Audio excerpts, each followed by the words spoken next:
गाय भजन गाइए गाइए।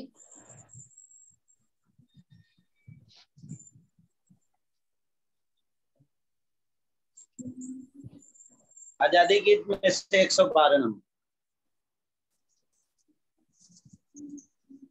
हालेलुया सदा गाएंगे, हालेलुया सदा गाएंगे, हम प्रभु यीशु के लिए,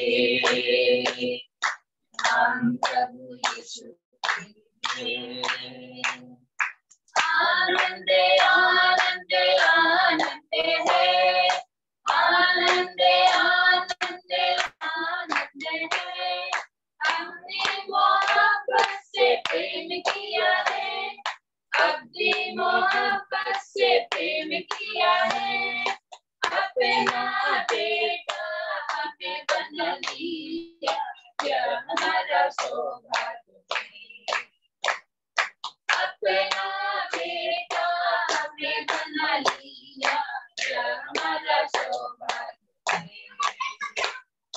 हालेलुया सदा गाएंगे, हालेलुया सदा गाएंगे, हम प्रभु यीशु के लिए, हम प्रभु यीशु के लिए।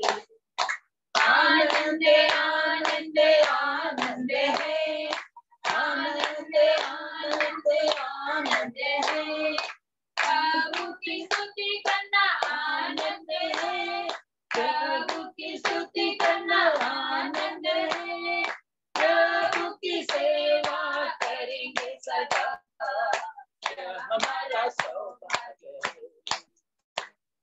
प्रभु की सेवा करेंगे सदा, यह हमारा सौभाग्य है। हालेलुया सदा गाएंगे, हालेलुया सदा गाएंगे, हम प्रभु यीशु के लिए, हम प्रभु यीशु के लिए। आनंद आनंद आनंद है, आनंद आनंद आनंद है, प्रभु की आगमन की खुशी है, प्रभु की आगमन की खुशी है, ले जाएंगे हमें ललकार के साथ, यह हमारा सौभाग्य है, ले जाएंगे हमें ललकार के साथ, यह हमारा सौभाग्य है। हालेलुया सदा गाएंगे, हालेलुया सदा गाएंगे, हम प्रभु यीशु के लिए, हम प्रभु यीशु के लिए। आनंद आनंद आनंद है, आनंद आनंद आनंद है, आनंद के तेल से मसा किया है, आनंद के तेल से मसा किया है, पवित्र स्थान में दाखिल हुआ, यह हमारा सौभाग्य है, पवित्र स्थान में दाखिल हुआ, यह हमारा सौभाग्य है। हालेलुया सदा गाएंगे, हालेलुया सदा गाएंगे, हम प्रभु यीशु के लिए, हम प्रभु यीशु के लिए। आनंद आनंद आनंद है, आनंद आनंद आनंद है, सिय्योन जलाल में वास करेंगे, सिय्योन जलाल में वास करेंगे, बातें दाहिनी ओर बैठ जाएंगे, यह हमारा सौभाग्य है, बातें दाहिनी ओर बैठ जाएंगे, यह हमारा सौभाग्य है। हालेलुया सदा गाएंगे,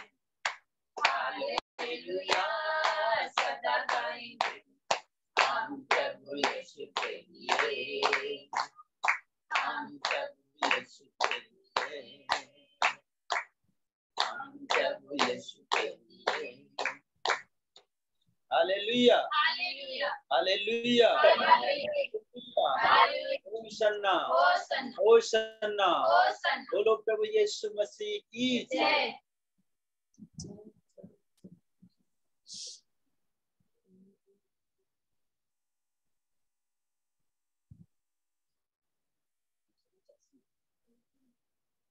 आजादी गीत में से 350 में प्रभु तेरे तंबू में कौन रहेगा, तेरे पवित्र पर्वत पर कौन बसेगा। प्रभु तेरे तंबू में कौन रहेगा, तेरे पवित्र पर्वत पर कौन बसेगा। जो भलाई से चलता है और धार्मिकता के काम करता है, जो भलाई से चलता है और धार्मिकता के काम करता है, जो सद्वचन कहता है और पड़ोसी की निंदा नहीं करता है, जो सद्वचन कहता है और पड़ोसी की निंदा नहीं करता है। प्रभु तेरे तंबू में कौन रहेगा, तेरे पवित्र पर्वत पर कौन बसेगा। प्रभु तेरे तंबू में कौन रहेगा, तेरे पवित्र पर्वत पर कौन बसेगा। जो पीछे की बुराई नहीं करता है, नहीं दोष उनका फैलाता है, जो पीछे की बुराई नहीं करता है, नहीं दोष उनका फैलाता है, जो आनंद गिरा करता है और धनी का आदर करता है, जो आदम से गिरा करता है और धनी का आदर करता है। प्रभु तेरे तंबू में कौन रहेगा, तेरे पवित्र पर्वत पर कौन बसेगा।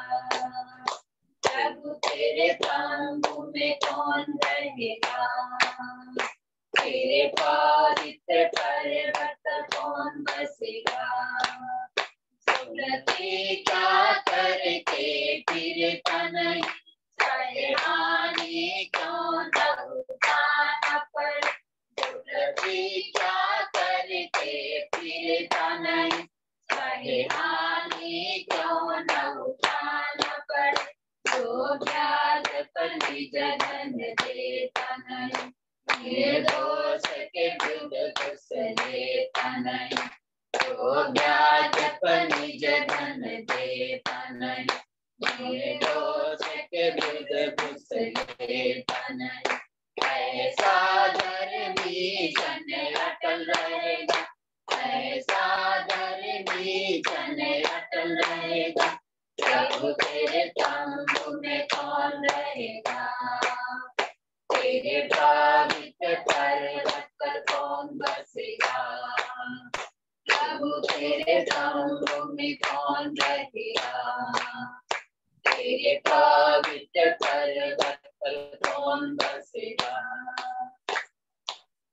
हालेलुया हालेलुया हालेलुया हालेलुया हालेलुया हालेलुया होशन्ना होशन्ना होशन्ना। होशन्ना। बोलो प्रभु यीशु मसीह की जय। एक भजन और गाते हैं। गाइए गाइए।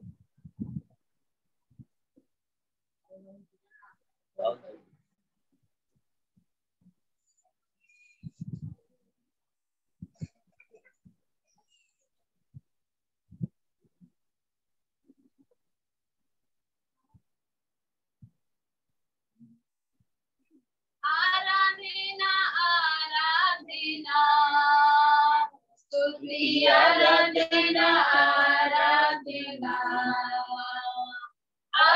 आराधना आराधना स्तुति आराधना आराधना हर सुबह में हर वक्त में आराधना यीशु के लिए हर सुबह में हर वक्त में आराधना यीशु के लिए आराधना आराधना स्तुति आराधना आराधना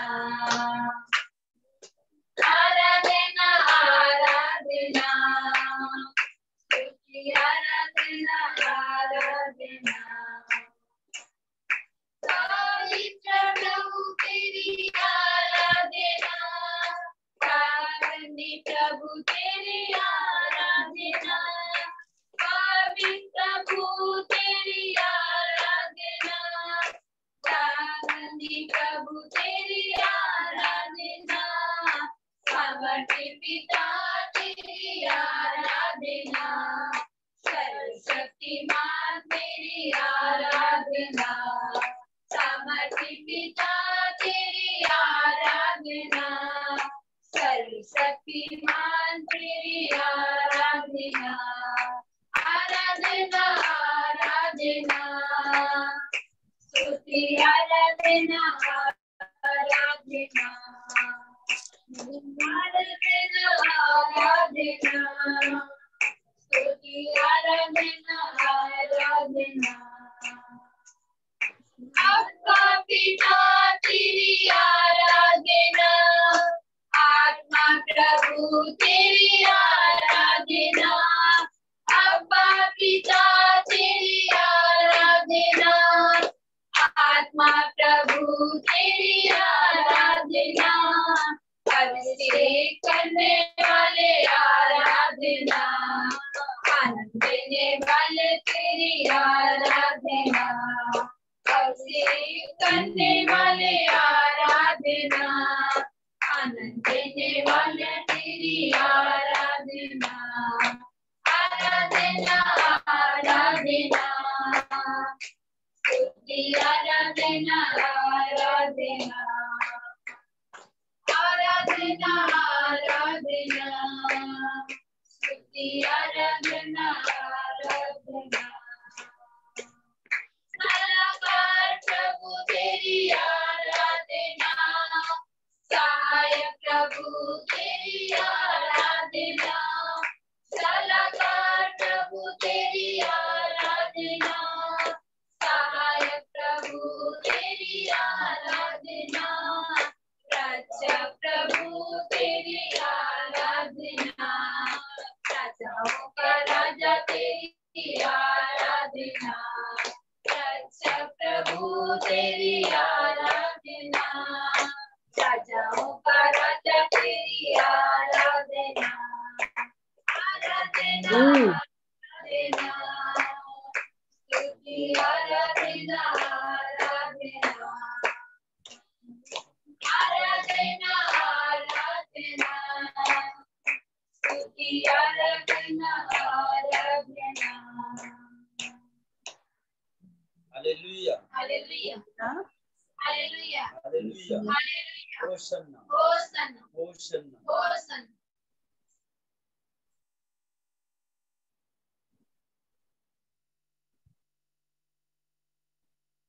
जो वचन याद किया है वचन बोल सकता है, गवाही है गवाही बोल सकते हो आप।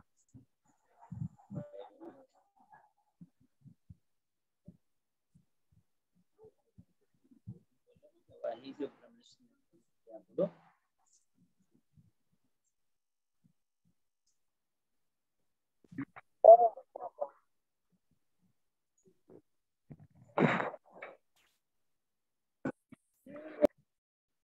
चलिए हम गवाही देते हैं। हालेलुया। परमेश्वर का अनुग्रह है कि आज हम जीवित और जिंदा जागृत पाए जाते हैं। परमेश्वर ने हमें शैतान की युक्तियों से जगाता, संभालता है, बचाता है। हम परमेश्वर का धन्यवाद देते हैं। बीते हुए दिनों में कितना महान परमेश्वर है, जो हम कितना गड़बड़ी में पड़े थे, बीमारियों में, समस्याओं में, हर कष्टों से हमें निकाला। आज हम प्रभु का धन्यवाद देते हैं कि हर समस्या से उसने संभाल कर बचा कर रखा है, समस्याओं से छुटकारा दिया है।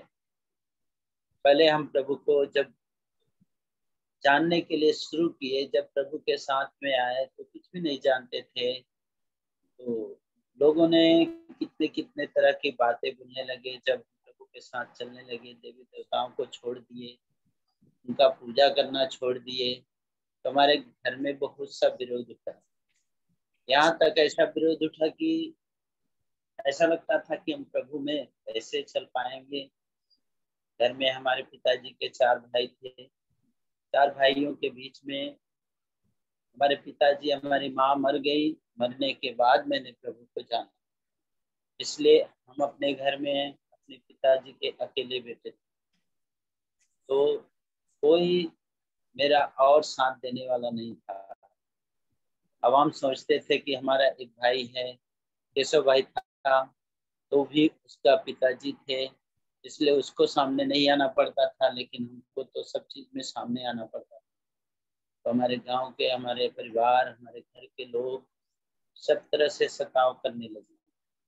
तो बहुत ज्यादा सताव होने लगा। तो एक दिन का दिन था, मैं बोला प्रभु हम कैसे चल पाएंगे, हम तो कुछ भी नहीं जानते हैं, और ये लोग कैसे हमको नहीं रहने देंगे। और जब हम उनकी बात को मानते थे तो समस्याओं में पड़ जाते थे। एक दिन का समय था कि उन लोगों ने कहा कि तुम्हें पूजाई का पूरा हक देना पड़ेगा, जो हिस्सा में लगता है उसको देना पड़ेगा। मैं सोचा कि प्रभु कैसे करें, हमको तो कुछ समझ नहीं आता है।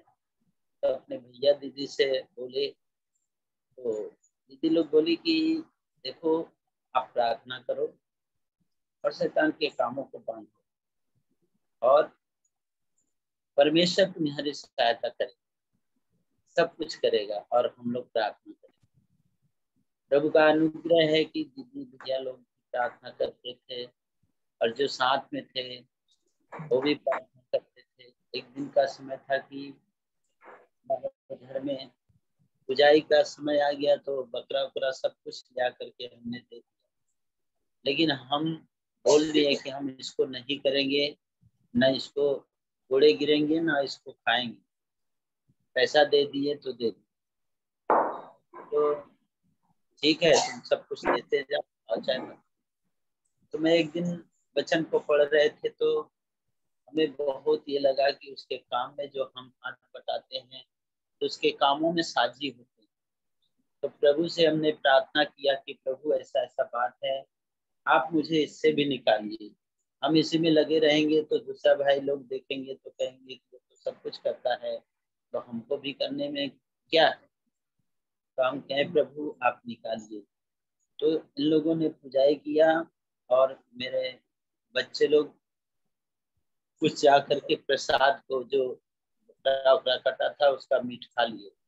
खाने के समय मेरे बच्चे को गले में फंस गया, ना इधर जा रहा था ना उधर बाहर निकल रहा था। काम से आए तो देखे कि सब लोग रोने लगे, बका गए, लग रहा था कि उसका प्राण निकल जाएगा।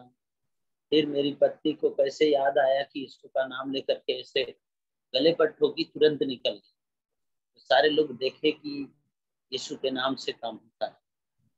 तुरंत उस दिन से मैंने बोल दिया इसको कोई नहीं छुएगा, देवी देवता वाला काम कोई नहीं करेगा, प्रसाद नहीं खाएगा, हमारे घर के लोगों को सीधा बात। तो इन लोगों ने बोलने लगा कि ठीक है करो या मत करो, हिस्सा तो तुम्हें देना पड़ेगा, सब कुछ का हिस्सा देना पड़ेगा, ये तुमको हिस्सा भी नहीं देंगे, जगह जमीन का हिस्सा नहीं देंगे। मैं बोला ठीक है हिस्सा देंगे। एक दिन क्या हुआ कि चैत में लोग जवारी रखते हैं और उसी समय जवारी रखने का समय आ गया। आज ही सब कुछ तैयारी हो गया, कल जवा को रखना था। तो मैं बोला प्रभु हम इसमें शामिल नहीं हो सकते, हम इसमें नहीं लगा सकते कुछ, बार बार हम फंसते जाएंगे। आप निकालने वाले, आप छुड़ाने वाले, आप मेरी मदद कीजिए। ऐसे करके मैं जहाँ पर बैठा हूँ, एक कोना इस समय वो बना नहीं था, घर ऐसे ही था, बैठ करके चुपचाप प्रभु से प्रार्थना करने लगा। मैं रोने लगा, इतना रोया कि प्रभु का अनुग्रह है कि मेरी आंसू को उसने पोंछ दिया। और जो जवारी रखने वाले थे लोग, तुरंत बिहाने होकर के मैं बोला कि प्रभु उसमें हम कुछ भी नहीं दे सकते, अपने समय को नहीं लगा सकते। प्रभु का दया है कि बिहाने होते ही आपस में क्या हुआ, जबारी उबारी रखने वाला सामान सब फेंक फाक दिए वो लोग, कुछ भी नहीं हुआ। तो प्रभु का धन्यवाद करते हैं कि प्रभु ने मुझे बचा लिया और उसमें फंसने नहीं दिया। आज भी प्रभु का अनुग्रह है कि परमेश्वर हमारी सहायता करता, मदद करता है। कोई भी चीजों में फंसते हैं फिर निकाल देता है। हम नहीं जानते हैं, नहीं समझते, इसलिए फंस जाते हैं, फिर भी प्रभु दयालु है, निकालता है, उसे मेरा अन्य नहीं देता। तो परमेश्वर का धन्यवाद हो कि आज के समय में हमें उसने संभाल कर रखा। गवाहियां तो ऐसे बहुत है, लेकिन परमेश्वर का धन्यवाद हो कि हर चीजों से हमें निकाला है। और आज प्रभु का धन्यवाद देते हैं। परमेश्वर अपने वचन को जो बोला है, उस वचन को पूरा करने में सामर्थ्य हमारे लिए। परमेश्वर ने अपने वचन को भेजकर चंगा किया, आज हम भला चंगा है। प्रभु का धन्यवाद। हालेलुया, हालेलुया, हालेलुया, हालेलुया। और कोई?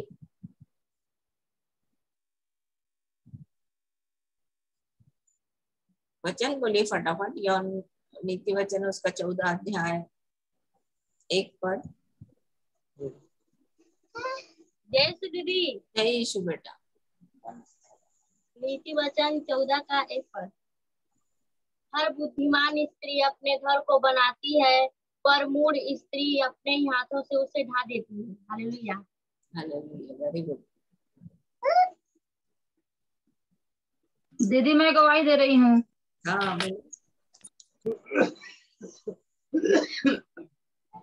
मैं जीवित परमेश्वर का धन्यवाद करती हूँ दीदी।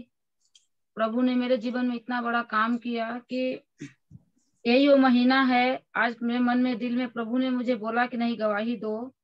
यही मई जून महीना है। इसी साल से मैंने प्रभु को जाना, जब मेरे लिए सारे रास्ते बंद थे। ओझाओं से सुखाओं से दौड़ते दौड़ते मैं थक गई। जहां तक एक ओझा ने हमको बोल दिया कि तुम ज्यादा दिन के दिन नहीं हो, तुम्हारे जीवन में 3 रेखा है, अगर 2 रेखा पार करोगी तो बचोगी, नहीं तो नहीं बचोगी। वो तो मेरे जीवन में सारे आशा को तोड़ दिए। फिर एक तो मेरे घर का बच्चा भी चला गया था, उसको भी मैं लेके बहुत ये थी, चारों तरफ से फंसी थी। मुझे कहीं आशा नहीं था कि नहीं मैं बचूंगी कि नहीं। चारों तरफ मेरे जीवन में अंधेरा था। पिता परमेश्वर का मैं धन्यवाद करती हूँ कि यही महीना वो है, मई जून है महीना। तारीख तो नहीं पता कि मैं किस दिन प्रभु को जाने और किस दिन मैंने बपतिस्मा लिया, लेकिन यही जुलाई या जून के बीच में मैंने बपतिस्मा लिया और जून में मैंने प्रभु को जाना है। उस जीवित परमेश्वर का हम धन्यवाद करते हैं कि लोगों को कितने दूर से आना पड़ता है, लेकिन प्रभु ने मेरे ऊपर इतना दया किया कि मेरे पास में ही मुझे क्या कहते हैं इतना अच्छा स्थान दिए प्रभु कि जब चाहे मुझे वहां मैं जा सकती हूँ। और मैं गई प्रभु के यहाँ। अब तक मैं जिंदा जागृत हूँ। मुझे बस बीमारी से नहीं, प्रभु तो मुझे हमें छुटकारा देने के लिए मेरे जीवन में बीमारी दी है। क्योंकि अगर बीमारी मुझे नहीं आता दीदी तो मैं पता नहीं क्या करती। क्योंकि मेरे गुप्त पापों को तो सिर्फ मेरा परमेश्वर पिता जानता है, लेकिन मेरे अंदर इतनी बुराई थी, घमंड, लड़ाई झगड़ा, हर एक चीज। शायद मुझे वहां जुबाड़ी से मुझे प्रभु बीमारी की वजह से निकाल के ले आए, लेकिन अगर मेरे पिता मेरे परमेश्वर ना आए होते, मैं यहाँ भी आई, मैं बीमारी में भी थी, फिर भी अगल बगल में मैं थोड़ा सा कुछ होता था, मैं मतलब लड़ाई में चली जाती थी। शैतान ने मेरे जीवन में इतना काम करता था, मुझे तुरंत मेरे अंदर वो आ जाता था। इसलिए मैं पिता परमेश्वर का धन्यवाद करती हूँ कि मैं इस जगह पे हूँ। तो कुछ भी मुझे ऐसा होता है दीदी तो मुझे बहुत छुटकारा मिला कि मुझे प्रभु का वचन भय आता है कि नहीं मैं लड़ाई नहीं करूंगी, क्योंकि मुझे मेरा प्रभु देख रहे हैं।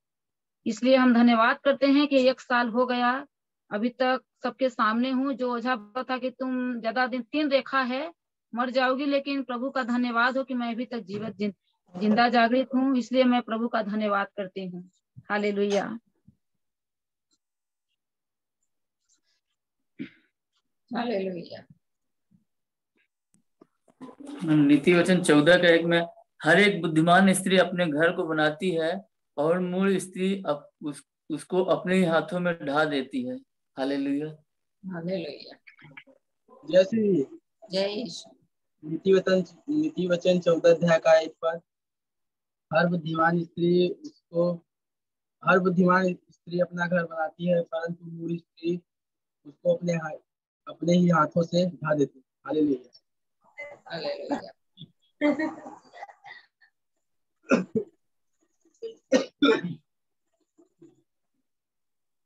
बोलते जाओ। जय यीशु दीदी। जय यीशु। नीति वचन 14 का 1, हर बुद्धिमान स्त्री अपने घर को बनाती है, पर मूढ़ स्त्री उसको अपने ही हाथों से ढा देती है। हालेलुया। हालेलुया। नीति वचन 14 का 1, हर एक बुद्धिमान स्त्री अपने घर को बनाती है और मूढ़ स्त्री उसको अपने हाथों से ढा देती है। हालेलुया। जय श्री दीदी। जय यीशु बेटा। नीति वचन 14 का 1, हर एक बुद्धिमान स्त्री अपने घर को बनाती है, पर मूढ़ स्त्री उसको अपने ही हाथों से ढा देती है। हालेलुया। हालेलुया। नीति वचन 14 का 1, बुद्धिमान स्त्री अपने घर को बनाती है, पर स्त्री उसको अपने हाथों से ढा देती है। Very good. नीति वचन 14 का 1 दीदी, हर बुद्धिमान स्त्री अपने घर को बनाती है, पर मूढ़ स्त्री उसको अपने ही हाथों से ढा देती है। हालेलुया। हालेलुया। बढ़िया। जय श्री। जय यीशु।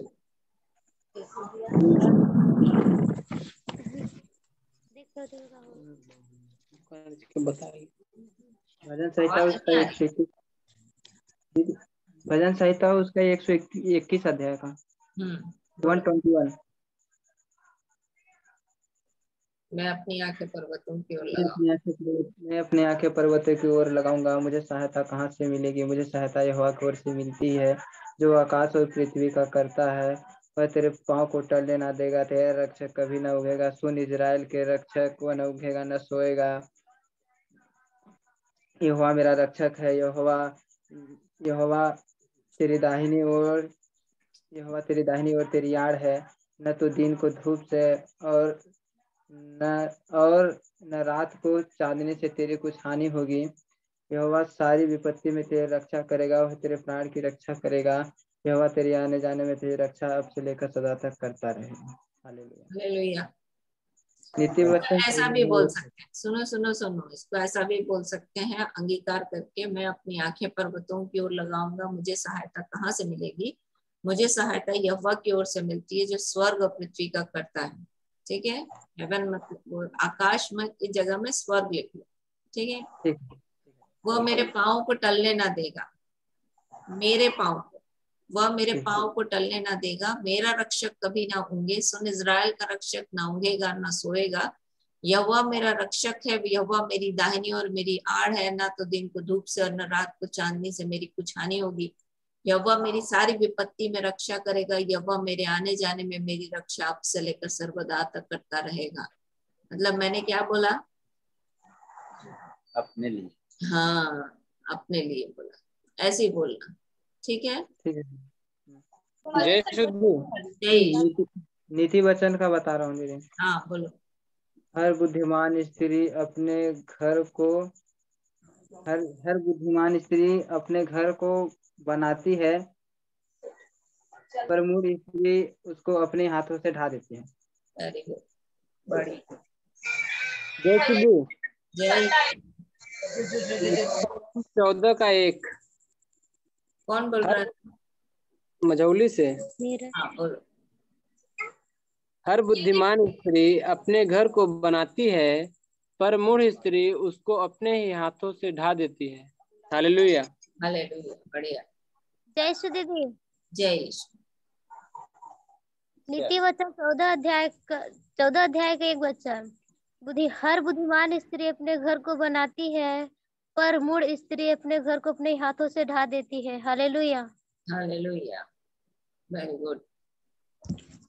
जय श्री दीदी। जय श्री। हर बुद्धिमान नीति वचन 14:1 हर बुद्धिमान स्त्री अपने घर को बनाती है पर मूढ़ स्त्री उसको अपने हाथों से ढा देती है। हालेलुया। हालेलुया। दीदी नीति वचन 14:1 हर बुद्धिमान स्त्री अपने घर को बनाती है और परंतु मूढ़ स्त्री अपने घर को अपने ही हाथों से ढा देती है। हालेलुया। मेरी दादी बता रही है दीदी। हाँ बिल्कुल, बोलो बोलो।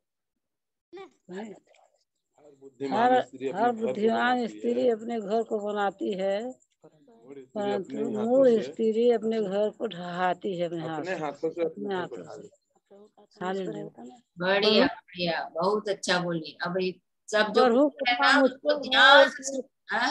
प्रभु का आत्मा मुझ पर है, इसलिए कंगालों की सुख समाचार सुनाने के लिए अभिषेक किया है। अभिषेक किया है कि बंधुओं को स्वतंत्रता का, कैदियों को छुटकारे का, प्रभु के प्रसन्न रहने के दिन का और न्याय के दिन का प्रचार करो।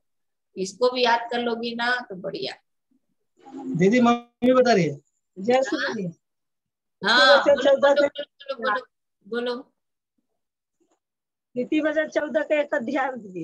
एक वचन क्योंकि मूढ़ स्त्री अपने घर से, हर बुद्धिमान स्त्री अपने घर को बना लेती है पर मूढ़ स्त्री अपने घर को ढा देती है। हालेलुया। Hallelujah, very good. और आपके पापा?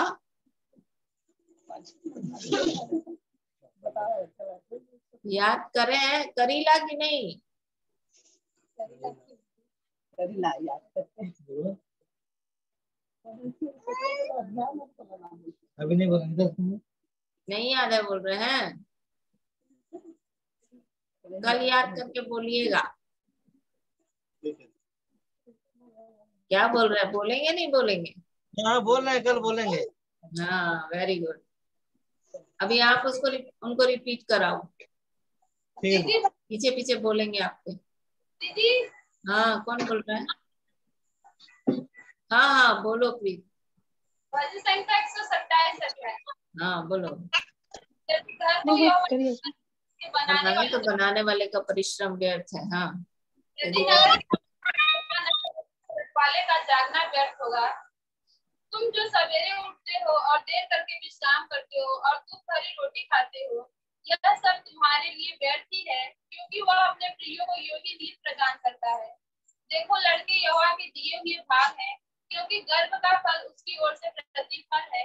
जैसे वीर के हाथ में तीर जवानी के लड़के होते, क्या ही धन्य है जिसने अपने तरकश को जिसे उसने अपने दर्शक को उससे भर लिया, तरकश को भर लिया। यहाँ पर एक बात मैं जोड़ूंगी,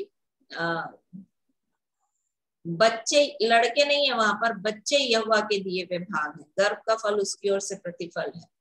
क्या ही धन्य वो मनुष्य। हाँ वेरी गुड। वहां पर बच्चे लिख लेना, ठीक है? लिखा है दीदी। और कौन बोलेगा? आशा बोलेगी। जय यीशु दीदी। जय यीशु। कौन बोल रहा है? ज्योति बोल रही हूँ। हाँ ज्योति बोलो। हर बुद्धिमान स्त्री अपने हाथों से अपना घर बनाती है पर मूर्ख स्त्री अपने हाथों से अपना घर ढा देती है। हालेलुया। Hallelujah, very good.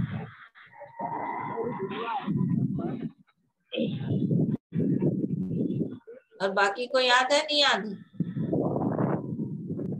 दीदी रास्ते में है। जय श्री। अच्छा रास्ते में। मम्मी के घर गई थी तो आगे तो साथ में ज्योति है। रास्ते में भी बोल सकती हो हर बुद्धिमान स्त्री अपना घर बनाती है पर मूढ़ स्त्री उसको अपने हाथ से ढा देती है। इतना ही तो बोलना है। बच्चे नहीं, हम बोल रहे हैं। अच्छा तुम गाड़ी चला रही हो? ठीक ठीक। हाँ किरण बोलो। जय मसीह दी। जय मसीह। हर बुद्धिमान स्त्री अपने घर को बनाती है पर मूढ़ स्त्री उसको अपने हाथों से ढा देती है। Very good. याद किया है ना? ये भी याद करके बोल रही हूँ ना? हाँ सब याद कर लिए दीदी। Very good very good. Nisha कुछ याद करी हो? हाँ बोलो। जय श्री दीदी। जय यीशु। दीदी हाँ बोला थी ना। हाँ बोलो बोलो बोलो बोलो। यहोवा चरवाहा है, मुझे कुछ घटी ना होगी। हरी हरी चराई बैठाता है, तो गाय जल के झरने के पास लेता है। मेरे जी में दी ले जाता है, अपने धार्मिकों की मार्ग के नाम मेरी अगुवाई करता है। चाहे घोर अंधकार से भरी हुई चराई मुझे चाहे तो उसको छाने से ना डरूंगा, क्योंकि तू मेरे साथ रहता है। तेरे सोचल लाठी मुझे शांति देती है। तूने मेरे सताने वाले सामने मेरे लिए मेज बिछाया है। मेरे सिर पर तेल मला है, मेरा कटोरा उमड़ रहा है। नीचे भलाई करुणा जीवन भर मेरे साथ साथ बनी रहेगी। मैं यहोवा की धाम में सर्वदा वास करूंगा। वेरी गुड, बढ़िया, हालेलुया। अब नीति वचन 14 अध्याय 1 पद भी बोल दो। दीदी याद नहीं है। याद नहीं है? चलो कल याद करके बताना। जब इतना लंबा याद कर लिया तो इतना छोटा तो याद ही कर लोगी। मेरे पीछे पीछे बोलो। हर बुद्धिमान स्त्री, हर बुद्धिमान स्त्री अपने घर को बनाती है, अपने घर को बनाती, पर मूढ़ स्त्री उसको अपने हाथ से ढा देती है। अपने हाथ से ढा देती है। इतना ही तो याद करना है। और कोई बचा है बोलने के लिए? दीदी बोल रहे हैं हम। हाँ बोलो। हर बुद्धिमान स्त्री अपने घर को बनाती है, पर मूढ़ स्त्री उसको अपने हाथों से खा देती है। Very good. गाड़ी से उतर गई हो क्या? चलो बढ़िया। और मैं हर बुद्धिमान स्त्री अपने घर को बनाती है, परंतु मूढ़ स्त्री अपने हाथ से उसे ढा देती है। नीति वचन 115 भी नहीं, भजन संहिता 115। हाँ। हे यहोवा हमारी नहीं वरन अपने नाम की महिमा अपनी करुणा और सच्चाई के निमित्त कर। जाति जाति के लोग क्यों कहने पाए कि परमेश्वर उनका परमेश्वर कहाँ रहा। हमारा परमेश्वर तो स्वर्ग में है, उसने जो चाहा वही किया। उन लोगों की मूर्तें सोने और चांदी की तो हैं, परंतु वह हाथ की बनाई हुई है। उनके मुंह तो है परंतु वो बोल नहीं सकती। उनके आंखें तो है परंतु देख नहीं सकती। उनके कान तो है परंतु सुन नहीं सकती। उनके नाक तो है परंतु सूंघ नहीं सकती। उनके हाथ तो है परंतु वे स्पर्श नहीं कर सकती। उनके पांव तो है परंतु वे चल नहीं सकती। उनकी कंठ तो है पर कुछ भी शब्द वहां से नहीं आवाज नहीं निकलती। हाँ, जैसी वह है उनके बनाने वाले जैसी वह है वैसे ही उनके बनाने वाले और उन सब और पर उन भरोसा रखने वाले भी वैसे ही हो जाएंगे। हे इज़राइल यहोवा पर भरोसा रख, तेरा सहायक तेरा डाल वही है। हे हारून के घराने यहोवा पर भरोसा रख, तेरा सहायक और डाल वही है। हे यहोवा के डरवैयों पर यहोवा पर भरोसा रखो, तुम्हारा सहायक और डाल वही है। यहोवा ने हमको स्मरण किया है और वह आशीष देगा। वह इज़राइल के घराने को आशीष देगा, वह हारून के घराने को आशीष देगा। क्या छोटा क्या बड़े, जितने यहोवा के डरवई हैं वह उन्हें आशीष देगा। यहोवा तुमको तुम्हारे लिए लड़कों को भी अधिक बढ़ाता जाए। यहोवा जो आकाश और पृथ्वी का करता है उसकी ओर से तुम आशीष पाओ। स्वर्ग तो यहोवा का है परंतु पृथ्वी उसने मनुष्य को दी है। मृतक जितने चुपचाप पड़े हैं वे सब उसकी स्तुति नहीं कर सकते, परंतु हम जो यहाँ को अब से लेकर सर्वदा तक धन्य कहते रहेंगे। इसको सब याद करना, तो भजन संहिता 115 अध्याय थोड़ा थोड़ा करके सब याद करना। ये V0270 ये कहाँ से है आप जुड़े? V2070 कहाँ से जुड़े हैं आप, बताएंगे?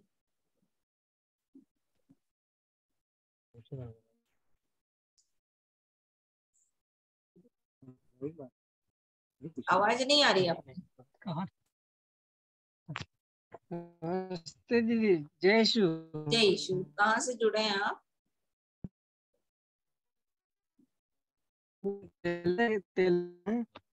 जो राम के मामा के लड़के हैं।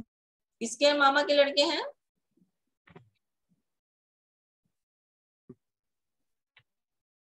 नहीं आ रही आपकी आवाज। अंजनी बोल रहे हो? है ना, मामा है। हाँ, अंजनी बोल रहे हैं। अच्छा, अंजनी है जी।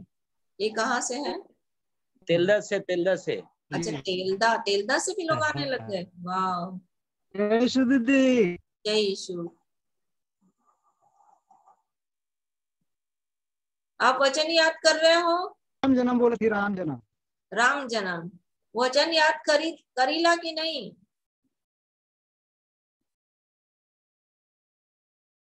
वचन याद करीला कि नहीं?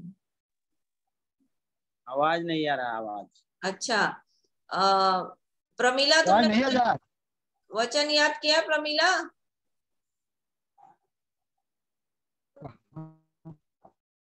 प्रमीला अपना माइक ऑन करो। हाँ दीदी, जय यीशु। जय यीशु। वचन याद करी हो? हाँ दीदी। हाँ बोलो। हर हर हर बुद्धिमान स्त्री अपने घर को बनाती है, वह मूढ़ स्त्री उस अपने ही हाथों से ढा देती है। वेरी गुड, बढ़िया। चलो आज मैं थोड़ा बपतिस्मा के बारे में आपको बताती हूँ। आपका बहुत दिन का प्रश्न है, वो छूट गया है। बपतिस्मा के बारे में बताते हैं। नहीं, मैं बता रही हूँ आपको बपतिस्मा के बारे में। मैं बता रही हूँ बपतिस्मा के बारे में। चलो निकालो।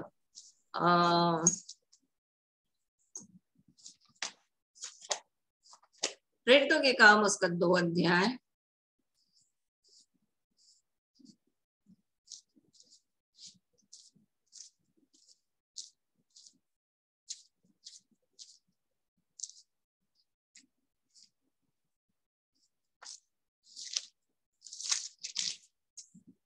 उससे पहले निकालो मरकुस की किताब उसका 16 अध्याय उसका 16 वचन से पढ़ो। मरकुस की किताब उसका 16 अध्याय 16 वचन।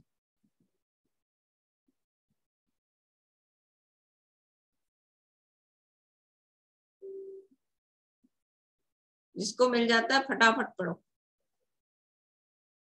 मरकुस की किताब उसका 16 अध्याय 16 वचन। नहीं मिला? जो विश्वास करें और बपतिस्मा लें उसी का उद्धार होगा, परंतु हाँ, जो विश्वास न करे न करेगा वह दोषी ठहराया जाएगा। तो यहाँ पर बता रहा है कि जो विश्वास करे और बपतिस्मा ले उसी का उद्धार है। तो बपतिस्मा क्यों लेना है? उद्धार के लिए लेना है। और कैसे लेना है? विश्वास करने के द्वारा लेना है। विश्वास करने के बाद ही एक व्यक्ति को बपतिस्मा लेना है। कई जगह संस्थाएं जो है वो छोटे छोटे बच्चों को बपतिस्मा दे देती हैं। कई जो जवान बच्चों को 1.5 कड़न देते हैं, कोई छिड़काव का बपतिस्मा देते हैं। पर बाइबल इस बात को बोलती है कि बैप्टिजो शब्द से आया है। ग्रीक शब्द बैप्टिजो से आया है और बैप्टिजो का मतलब होता है डुबाना। तो बपतिस्मा क्या है? डुबाया जाना। बपतिस्मे का मतलब होता है डुबाया जाना। तो सही बपतिस्मा बाइबल के अनुसार जो है वो डूबने के द्वारा होता है। जब आप पानी में डूबते हो तब आपका बपतिस्मा परमेश्वर के वचन के हिसाब से सही है। ठीक। फिर दूसरी चीज कि उद्धार का काम पूरा होता है। क्या बोलता है? विश्वास करे और बपतिस्मा ले तो तेरा क्या होगा? उद्धार होगा। तो ये उद्धार का प्रोसेस चालू करता है एक व्यक्ति के जीवन में, है ना। कैसे चालू करता है इसको अपन मैं थोड़ा सा आपको बताऊंगी। सबसे पहले उद्धार को प्रक्रिया को चालू करने के लिए यूहन्ना रचित सुसमाचार उसका 1 अध्याय, यूहन्ना रचित सुसमाचार उसका 1 अध्याय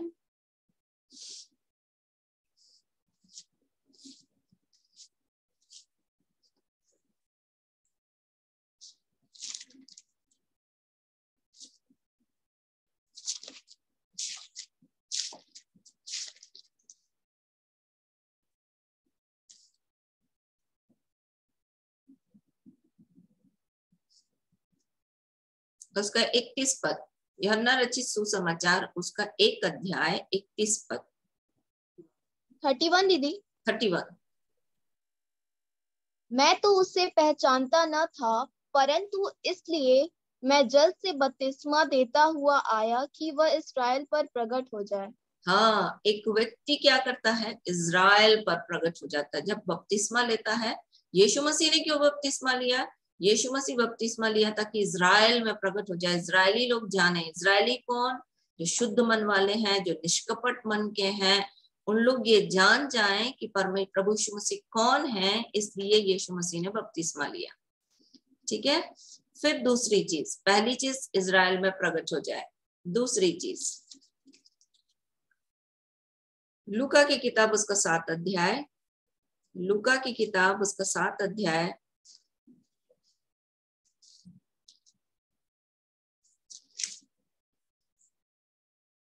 29-30। और सब साधारण लोगों ने सुनकर और चुंगी लेने वालों ने भी यूहन्ना का बपतिस्मा लेकर परमेश्वर को सच्चा मान लिया, परंतु फरीसियों और व्यवस्थापकों ने उससे बपतिस्मा न लेकर परमेश्वर के अभिप्राय को अपने विषय में टाल दिया। तो बपतिस्मा क्यों जरूरी है? बपतिस्मा लेकर के आप परमेश्वर को अपने जीवन में सच्चा घोषित करते हो, और अगर नहीं बपतिस्मा लेते हो तो इसका मतलब आप परमेश्वर की योजना को जो उद्धार की है उसको अपने जीवन से टाल देते हो कि मेरे जीवन के लिए उद्धार की जरूरत नहीं है। फिर से बोल रही हूँ, सबसे पहले बपतिस्मा लेने का कारण ये था यीशु मसीह का कि इज़राइल में प्रकट हो जाए। बपतिस्मा क्यों ले रहा है? ताकि परमेश्वर को अपने जीवन में सच्चा साबित करे, दिखाए कि परमेश्वर मेरे जीवन के लिए सच्चा है। और यदि कोई व्यक्ति बपतिस्मा नहीं लेता है तो इसका कारण है कि वो परमेश्वर की योजना को जो उद्धार की है अपने जीवन से टाल देता है। अब मत्ती रचित सुसमाचार आते हैं। मत्ती रचित सुसमाचार उसका 3 अध्याय 15 पद। मत्ती रचित सुसमाचार 3 अध्याय 15 पद। यीशु ने उसको यह उत्तर दिया, अब तो ऐसा ही होने दे, क्योंकि हमें इसी रीति से सब धार्मिकता को पूरा करना उचित है। हाँ, तब उसने बस क्या बोल रहा है? जब यीशु मसीह वहां पर आए तो यूहन्ना बपतिस्मा देने वाले ने बोला कि वो प्रभु का मार्ग तैयार करने के लिए आए थे। उन्होंने बोला कि भैया मैं तेरे हाथ से बपतिस्मा लेना है, तू मुझसे क्यों ले रहा है बपतिस्मा? पर यीशु मसीह ने बोला कि इसी रीति से सारी धार्मिकता को पूरी करना, मतलब इसका मतलब धार्मिकता खत्म हो गई, अब परमेश्वर ने कंप्लीट कर दिया, या एक व्यक्ति बपतिस्मा ले लिया तो सारा काम खत्म हो गया, ऐसा नहीं है। मतलब उस धार्मिक परमेश्वर के राज्य में प्रवेश करने के लिए, परमेश्वर को अपने जीवन में सच्चा साबित करने के लिए इस काम को करने का काम प्रभु यीशु मसीह ने पूरा कर दिया ताकि वो इज़राइल में क्या हो जाए, प्रगट हो जाए। इसलिए यीशु मसीह ने बपतिस्मा दिया। तो धार्मिकता की कड़ी में हम आगे बढ़ते हैं, ये नहीं कि अब हमारे जीवन को और परमेश्वर के साथ चलने की आवश्यकता नहीं है, पर ये शुरुआत है, क्योंकि उद्धार एक प्रोसेस है, उद्धार एक प्रक्रिया है जो जब तक हमारी मृत्यु नहीं होती तब तक हमको इस पर लगे रहना है, इसके साथ चलना है। प्रभु यीशु मसीह के सामने, परमेश्वर के सामने हमको सत्य के रास्ते पर चलना है। तो ये शुरुआत है। तो यीशु मसीह ने क्या बोला कि धार्मिकता, इस धार्मिकता को इसी रीति से सब धार्मिकता को पूरी करना है। मतलब ये एक स्टेप है, ये एक कड़ी है जिसको प्रभु यीशु मसीह ने कहा कि इसको पूरा करना जरूरी है, इसलिए मैं इसको ले रहा हूं, तो तेरे को मेरे को देना है वो बपतिस्मा। ठीक है। फिर उसके बाद निकाल लीजिए गलतियों की पुस्तक, रोमियो की पत्री आ जाइए। रोमियो की पत्री 6 अध्याय 3 पद से पढ़ना। रोमियो की पत्री, अच्छा पहले लाइन से पढ़ते हैं अपन। प्रेरितों के काम उसका 2 अध्याय आज, प्रेरितों के काम उसका 2 अध्याय।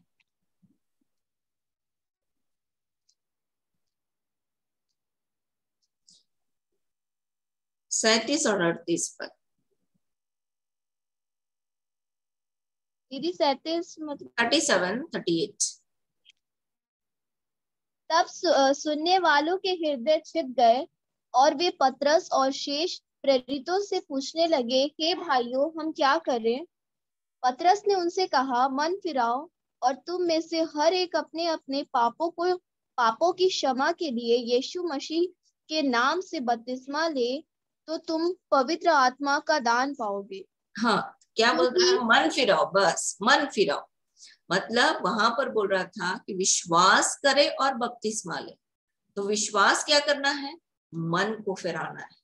संसार और शरीर पर लगा हुआ मन, झूठी बातों पर लगा हुआ मन को हटाकर परमेश्वर की ओर लेकर आना, है ना?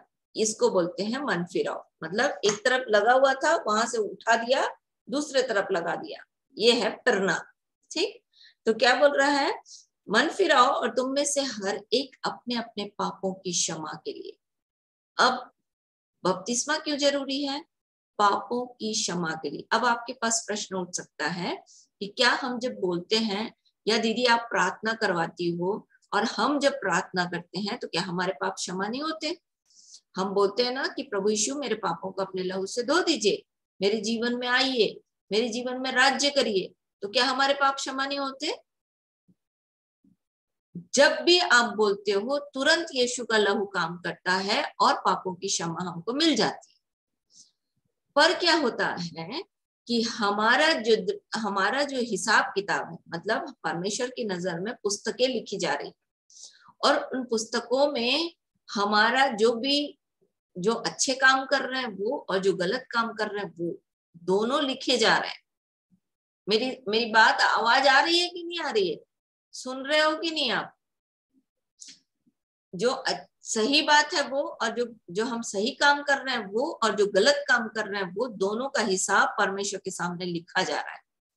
और जब ये लिखा जाता है तो जब मैं और आप प्रार्थना करते हैं कि प्रभु मेरे पापों को अपने लहू से धो दीजिए, तो इमीडिएटली तुरंत प्रभु हमारे पापों को क्षमा कर देते हैं। पर वो जो लिखा है हिसाब किताब है ना, वो परमेश्वर के सामने है, वो परमेश्वर के सामने है, वो अभी मिटा नहीं है। इसलिए रोमियो की पत्री उसका 6 अध्याय 3 पद से पढ़ो। क्या बताया?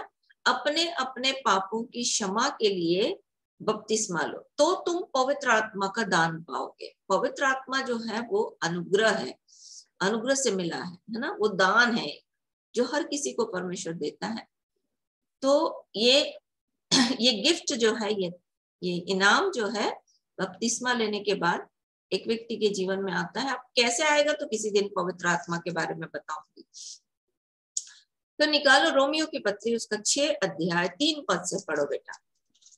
क्या तुम नहीं जानते कि हम सब जिन्होंने मसीह यीशु का बपतिस्मा लिया उसकी मृत्यु का बपतिस्मा लिया, अतः उस मृत्यु का बपतिस्मा पाने से हम उसके साथ गाड़े गए, ताकि जैसे मसीह पिता की महिमा के द्वारा मरे हुए से जिलाया गया, वैसे ही हम भी नए जीवन की सी चाल चले। हाँ, मतलब अब एक व्यक्ति क्या होता है, जैसे यीशु मसीह मर गया क्रूस पर, यीशु मसीह गाड़ा गया और तीसरे दिन क्या हो गया? जी उठ गया। तो जब वैसे ही ये आत्मा के धरातल पे जब मैं यीशु मसीह को अपना व्यक्तिगत उद्धारकर्ता करके ग्रहण करती हूँ तो मैं क्रूस पर मारी जाती हूँ, और जब मैं पानी के नीचे जाती हूँ बपतिस्मा लेती हूँ मतलब मैं गाड़ी जा रही हूँ, और जब मैं पानी के बाहर आती हूँ मतलब प्रभु यीशु मसीह के साथ मैं जिलाई गई। ये आपको और मेरे को लगता है हम जा रहे हैं, डूब रहे हैं, निकल रहे हैं, पता नहीं कुछ हो रहा है कि नहीं हो रहा है, पर ये आत्मा के धरातल पे काम करता है। आत्मा के रलम में ये जो है ये काम करता है। कैसे काम करता है? तब आप पूरी रीति से आपका जीवन जो है पाप से छूट करके प्रभु यीशु मसीह या परमेश्वर या पवित्रता की ओर मन लगाना चालू कर देता है। तो ये प्रमाण है कि आप जो है पाप से छूट करके धर्मी ठहर गए। इसलिए बोलता है आगे, जो मर गया वो पाप से छूटकर धर्मी ठहरा, बोलता है। कौन सा पद है? फिर बोलता है 4 पद से पढ़ो बेटा। अतः उस मृत्यु का बपतिस्मा पाने से हम उसके साथ गाड़े गए, ताकि जैसे मसीह पिता की महिमा के द्वारा मरे हुओं में से जिलाया गया, वैसे ही हम भी नए जीवन की सी चाल चले। 5 पद 7 पद तक पढ़ो। क्योंकि यदि हम उसकी मृत्यु की समानता में उसके साथ जुट गए हैं तो निश्चय उसके जी उठने की समानता में भी जुट जाएंगे। हम जानते हैं कि हमारा पुराना मनुष्य उसके साथ क्रूस पर चढ़ाया गया ताकि पाप का शरीर व्यर्थ हो जाए और हम आगे को पाप के दास्तव में न रहें, क्योंकि जो मर गया वह पाप से छूटकर धर्मी ठहरा। हाँ, जो हम मर गए तो पाप से छूटकर क्या हो गए? धर्मी ठहर गए। इसको बोलता है कि हम जैसे मसीह के साथ जुट जाना, मतलब जैसे मसीह क्रूस पर मरा वैसे हम उसके साथ मर जाते हैं। फिर उसके बाद हम जैसे मसीह गाड़ा गया वैसे हम उसके साथ पानी के नीचे जाते हैं। फिर हम जैसे बाहर आते हैं तो हम मसीह के साथ जी उठते हैं। और फिर बोलता है कि पुराना मनुष्यत्व, मतलब हमारा जो बाहर का जीवन है, जो पहले का जीवन है, वो मसीह के साथ क्या हो गया? क्रूस पर चढ़ गया। अब हम बंधन में नहीं है, अब हम क्या हो जाते हैं? मुक्त हो जाते हैं, बंधन से स्वतंत्र हो जाते हैं। और इसलिए बोलता है जो मर गया वो पाप से छूटकर धर्मी ठहरा। जैसे एक व्यक्ति जो है, मान लीजिए 10 लाख रुपए किसी का उधार लिया है, ठीक है ना। अब बही खाता तो होगा ना, चाहे उसने बैंक से उधार लिया हो, चाहे किसी व्यक्ति से उधार लिया हो, कहीं ना कहीं तो ये लिखा पढ़ी होगा। पर जब वो मर जाता है तो क्या होता है? वो बही खाता, वो लिखा पढ़ी सब खत्म हो जाता है। मेरी एक फ्रेंड है और उसने अपने दूर के चाचा को, उसको मकान बनवाना था, तो उसने क्या किया, ये कोविड के समय में कुछ पैसा उन्होंने मांगा तो उन्होंने उसको कुछ 1000 रुपए दिए और फिर उसके बाद मर गए वो कोविड में। जब मर गए तो उसने मुझे फोन किया, बोला मैं क्या करूंगा, मैं तो मैं किसी को बोल भी नहीं सकती क्योंकि मेरे पास कोई हिसाब नहीं है। तो मैंने बोला गया तो गया, खत्म। मतलब जब एक व्यक्ति उधार लेता है और अगर उसकी मृत्यु हो जाती है तो उसका सारा उधारी क्या हो जाता है? खत्म। अब उसको कौन देगा? कौन ले? किससे लेगा? किसी से नहीं लेगा। तो जब आप और मैं बपतिस्मा लेते हैं, पानी के अंदर जाते हैं, पानी के बाहर आते हैं, तो परमेश्वर आपके और मेरे हिसाब को क्या कर देता है? खत्म कर देता है। इसलिए इसी को कुलुसियों की पुस्तक उसका 2 अध्याय, कुलुसियों की पुस्तक उसका 2 अध्याय 12 पद से पढ़ो।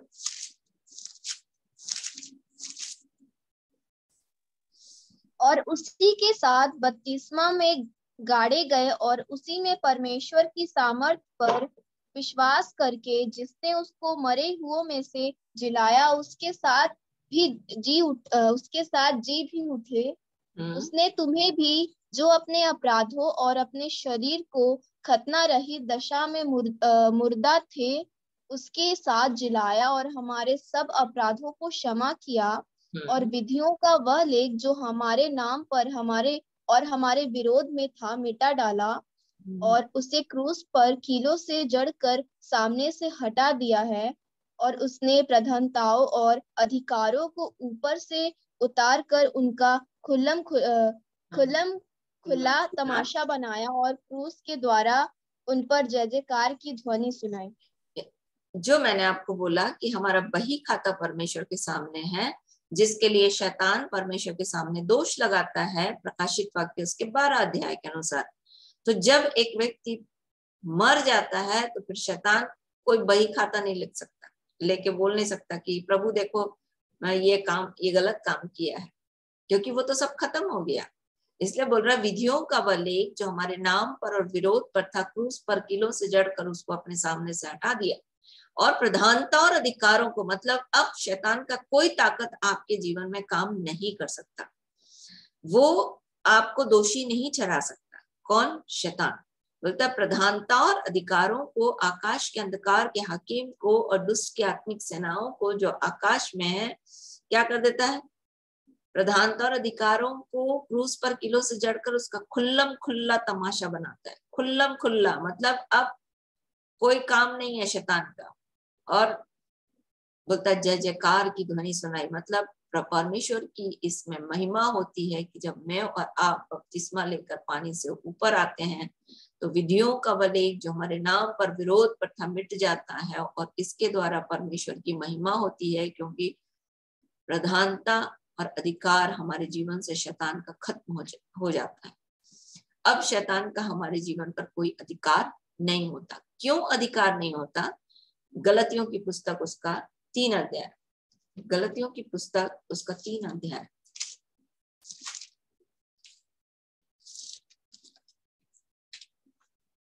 25 पद से पढ़ना। 25।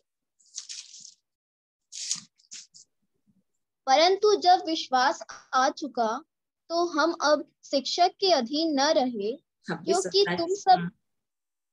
तुम सब उस विश्वास के द्वारा जो मसीह यीशु पर है परमेश्वर की संतान हो। और तुम में से जितनों ने मसीह में बपतिस्मा लिया उन्होंने मसीह को पहन लिया है। अब न कोई यहूदी रहा और न यूनानी, न कोई दास न स्वतंत्र, न कोई नर न नारी, क्योंकि तुम सब मसीह यीशु में एक हो। और यदि तुम मसीह के हो तो अब्राहम की वंश और प्रतिज्ञा के अनुसार वारिस भी हुए। जब हम बपतिस्मा लेके पानी से ऊपर आते हैं तो परमेश्वर का वचन कहता है कि हम मसीह को पहन लेते हैं। जो आप पिता पुत्र और पवित्र आत्मा के नाम से पानी से डूब करके नीचे बाहर आते हो तो आप किसको पहन लेते हो? मसीह को पहन लेते हो सकता है आपको दिख ना रहा हो सकता है आप उसको पहचान ना पा रहे हो, परंतु स्वर्ग और शैतान का राज्य ये दोनों इस बात को देखते हैं कि ये किसको पहन कर आ रही है, ये यीशु को पहन करके आ रही है। और तब परमेश्वर भी ऐसा आपके जीवन में देखता है। जैसे मान लीजिए मैंने ये सफेद कपड़ा पहन रखा, तो जब आप देखोगे तो क्या देखोगे? ये कपड़ा दिखेगा आपको, मैं नहीं दिखूंगी, मैं बाद में दिखूंगी, मेरा शरीर आपको नहीं दिख रहा। वैसे ही जब आप यीशु मसीह को पहन लेते हो तो परमेश्वर आपको नहीं देखता, परमेश्वर देखता है ये मेरा यीशु है। जिस पहले यीशु को देखेगा तब आपको देखेगा। वैसे ही शैतान भी जब आप पानी से ऊपर आते हो तो पहले शैतान मसीह को देखता है, यीशु को देखता है, तब बाद में आपको देखता है। तो एक आवरण आपके पास आ जाता है, एक कपड़ा ऐसा आ जाता है कि शैतान की कोई ताकत आपके जीवन पर अधिकार नहीं कर सकती। क्यों बोल रहे हैं हम? क्योंकि बोलता हम जितनों ने मसीह का बपतिस्मा लिया हमने मसीह को पहन लिया। अब ना कोई दास रहा, ना स्वतंत्र, ना यहूदी, ना स्कूटी, मतलब ये जात वो जात, ये भाषा वो भाषा, ये देश वो देश, कुछ नहीं। केवल एक मसीह की संतान, परमेश्वर की संतान और इब्राहिम के वंश। इब्राहिम की प्रतिज्ञा क्या थी? परमेश्वर की आत्मा। और इब्राहिम की प्रतिज्ञा थी कि मैं तुझे आशीष दूंगा, तुझे बड़ा करूंगा, तुझे आशीष का मूल बनाऊंगा, भूमंडल के सारे कुल तेरे द्वारा आशीष पाएंगे। जो तुझको आशीष दे उसको मैं आशीष दूंगा, जो तुझे कोसे उसको मैं श्राप दूंगा। मतलब वो सब प्रतिज्ञाएं जो परमेश्वर ने इब्राहिम से की है वो सब मेरी और आपकी हो जाती है जब हम पानी से ऊपर आते हैं, क्योंकि हमने मसीह को पहन लिया। अब शैतान की कोई ताकत हमारे जीवन में काम नहीं कर सकती, कोई जादू टोना की ताकत आपके जीवन में काम नहीं कर सकती। उन सब के अधिकार को प्रभु यीशु मसीह ने क्रूस पर किलों से जड़कर अपने सामने से हटा दिया है। अब आपके और मेरे जीवन में कोई जादू टोना की ताकत नहीं, कोई शैतान की ताकत नहीं, कोई भी काम नहीं कर सकता। क्यों नहीं काम कर सकता? पहला पत्रस उसका 2 अध्याय 3 अध्याय 22 पद 3 अध्याय 21 और 22 पद पढ़ो। 21-22। उसी पानी का दृष्टांत भी अर्थात बपतिस्मा यीशु मसीह के जी उठने के द्वारा अब तुम्हें बचाता है। इससे शरीर के मैल को दूर करने का अर्थ नहीं है, परंतु शुद्ध विवेक से परमेश्वर के वश में हो जाने का अर्थ है। वह स्वर्ग पर जाकर परमेश्वर की दाहिनी ओर बैठ गया और स्वर्गदूत और अधिकारी और सामर्थ्य उसके अधीन किए गए हैं। बस क्या बोलता है? जब बपतिस्मा लेकर आप और मैं पानी से ऊपर आते हैं तो परमेश्वर शैतान के हाथ से छूट करके पूरी रीति से किसके हाथ में आ जाते हैं? परमेश्वर के हाथ में आ जाते हैं। दीदी कौन सा वचन है थोड़ा मेरे को? पहला पत्रस 3 अध्याय 21 और 22 पद। तो क्या बोल रहा है कि हम यहाँ से छूट करके किसके हाथ में आ गए? परमेश्वर के हाथ में आ गए। तो अब स्वदूत, अधिकारी, सामर्थी सब किसके अधीन कर दिए गए? क्योंकि यीशु मसीह के अधीन कर दिए गए, इसलिए आपके भी अधीन आ जाते हैं। उनका आपके और मेरे जीवन पर कोई अधिकार नहीं। और इतना बड़ा काम परमेश्वर करता है ना, इसलिए शैतान नहीं चाहता कि एक व्यक्ति बपतिस्मा ले। यहाँ पर कहीं पर लिखा है कि धर्म परिवर्तन हो जाता है। एक काम होता है कि जो पुराना मनुष्यत्व है वो खत्म हो जाता है और नया मनुष्यत्व, नया जीवन एक व्यक्ति का प्रारंभ हो जाता है। आपके और मेरे जीवन में आत्मा का जीवन प्रारंभ हो जाता है। इसलिए एक व्यक्ति को बपतिस्मे की आवश्यकता है। सबसे पहले मैंने आपको बताया कि विश्वास करे और बपतिस्मा ले तो उसका उद्धार है। क्यों उद्धार है? इतना सब काम होता है इसलिए उसका उद्धार होता है। क्या क्या काम होता है? पापों की क्षमा उसे मिलती है, इजराइल में वो प्रकट हो जाता है, परमेश्वर की धार्मिकता की कड़ी उसके जीवन में प्रारंभ हो जाती है, परमेश्वर को उसके जीवन में परमेश्वर उसके जीवन में सच्चा हो जाता है, वो पाप से छूटकर धर्मी ठहरता है। फिर बोलता है वो मसीह को पहन लेता है। फिर बोलता है वो शुद्ध विवेक से परमेश्वर के वश में हो जाता है, क्योंकि विधियों का वह लेख जो उसके नाम पर विरोध पर था सब खत्म हो जाता है। कीलों से जड़कर परमेश्वर ने उसको अपने सामने से हटा दिया।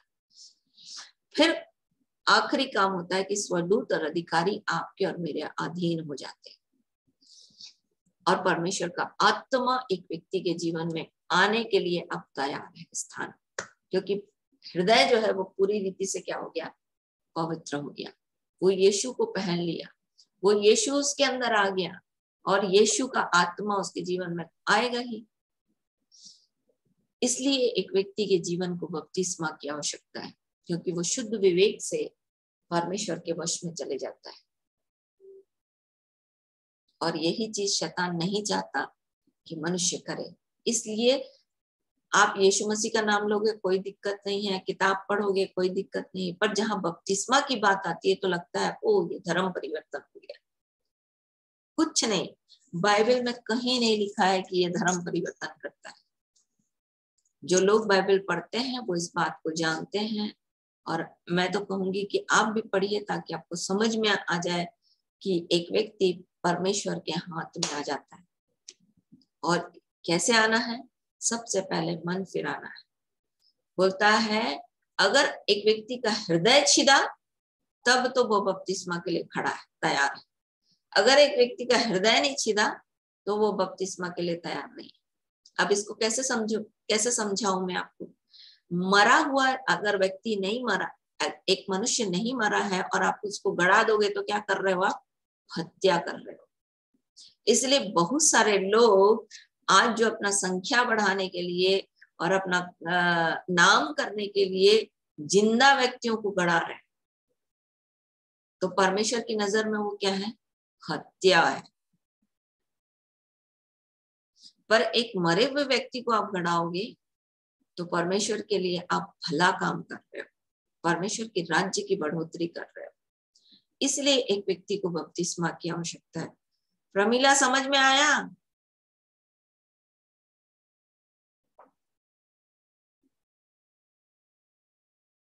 माइक ऑन करो प्रमीला। यदि आप लोगों के पास इस विषय में कोई भी प्रश्न है तो आप पूछ सकते हो। जितना मैंने अभी आपको बताया, यदि कोई भी बात न समझ में आ रही हो तो आप पूछ सकते हो। प्रमीला समझ में आया बपतिस्मा? हाँ दीदी, जय यीशु। जय यीशु। समझ में आया कि नहीं आया? हाँ आया समझ। आया समझ? और कुछ नहीं समझ में आएगा तो फिर पूछ लेना। और कोई व्यक्ति जिसके पास कोई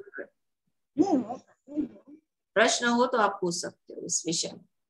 कोई बात जो बपतिस्मा की आपको लग रही हो कि मुझे पूछना है, आप कहीं से भी पूछ सकते हो।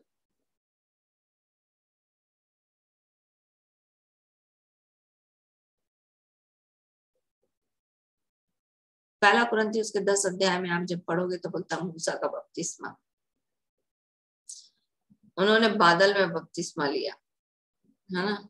ये सब चीजें अलग हैं, पर मैं आपको बपतिस्मा का मूल जो है, एक व्यक्ति के जीवन को बपतिस्मे की क्यों आवश्यकता है,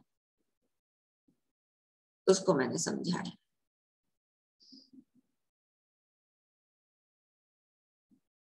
कोई प्रश्न नहीं है?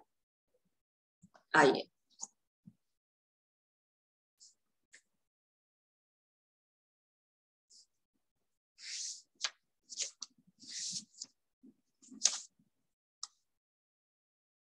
थोड़ा सा हम प्रार्थना में जाएंगे। स्वर्गीय आशीष दे,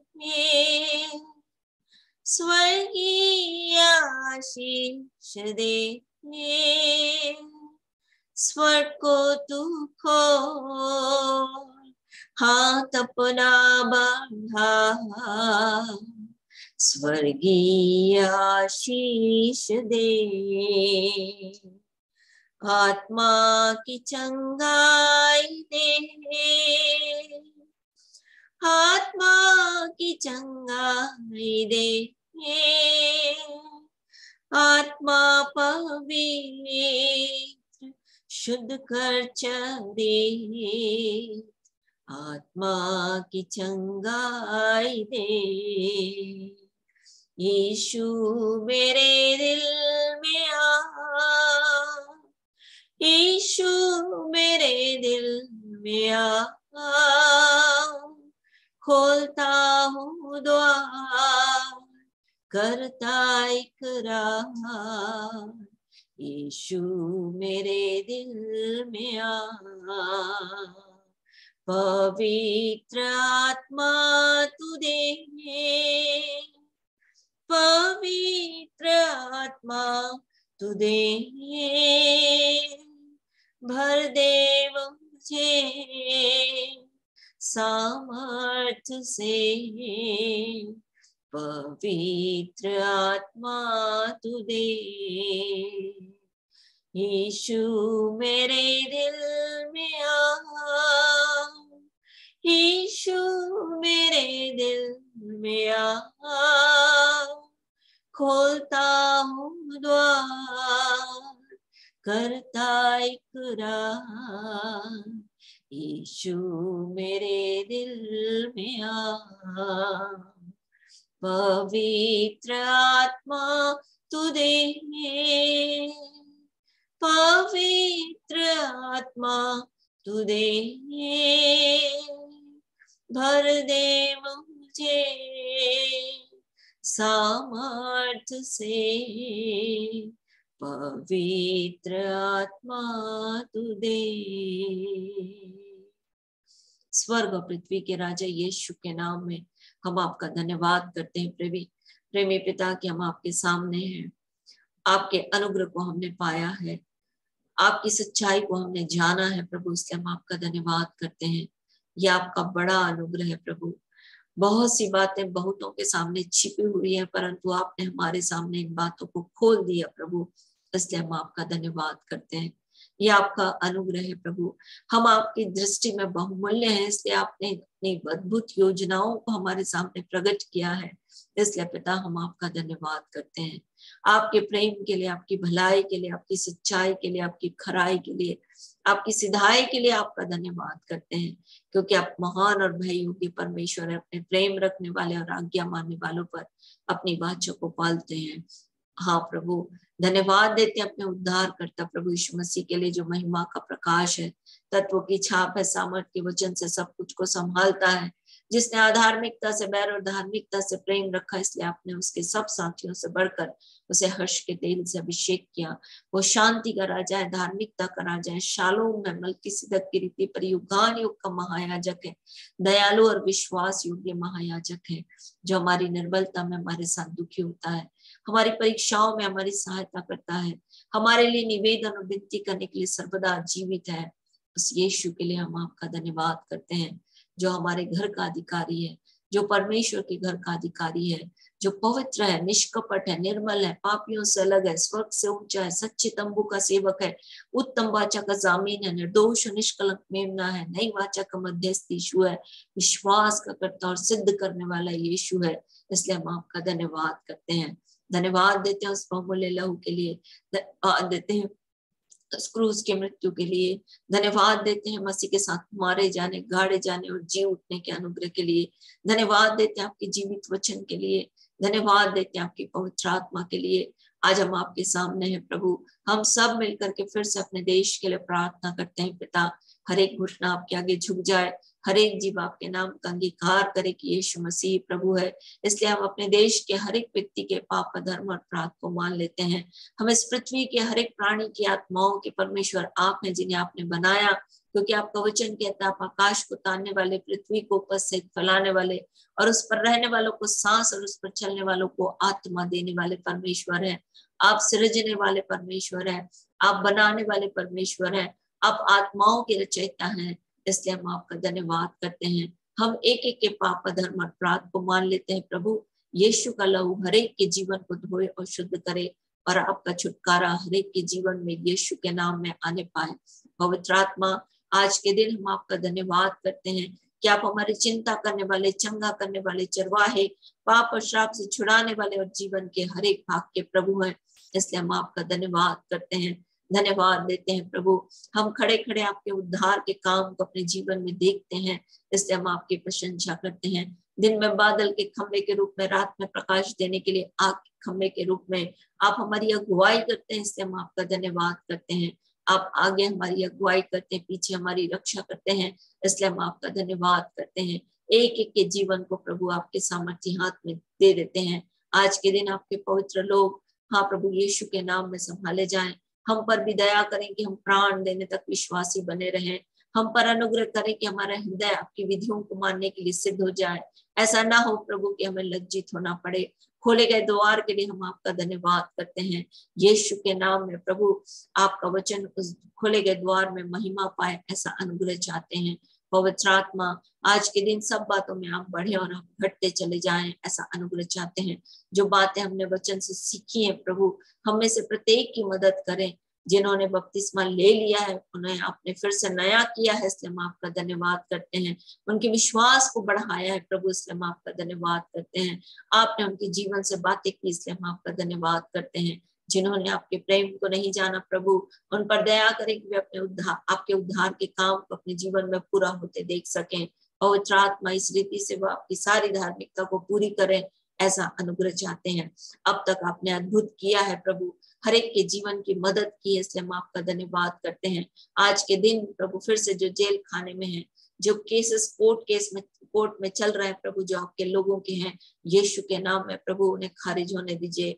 हाँ पवित्र आत्मा, जो लोग सेनाओं में हैं और प्रभु आप इस देश की रक्षा कर रहे हैं और विभिन्न देशों में सैनिक हैं प्रभु, उन सब के लिए प्रार्थना करते हैं। विशेष रूप से हमारे देश के लिए प्रभु, क्योंकि आपका वचन कहता है कि आपका वचन सीधा, आपके सब काम सच्चाई के हैं। आप धार्मिकता और न्याय से प्रीति रखते हैं, आपकी करुणा से पृथ्वी भरपूर है। आकाश मंडल आपके वचन से और उसके सारे गण आपकी मुख के श्वास से बने हैं।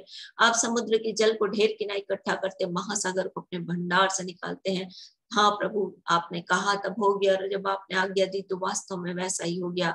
आप अन्य जातियों की युक्तियों को व्यर्थ करते हैं, उनकी कल्पनाओं को निष्फल करते हैं। आपकी युक्ति सर्वदा की है, आपकी कल्पनाएं पीढ़ी से पीढ़ी तक बनी रहती हैं, इसलिए हम आपका धन्यवाद करते हैं।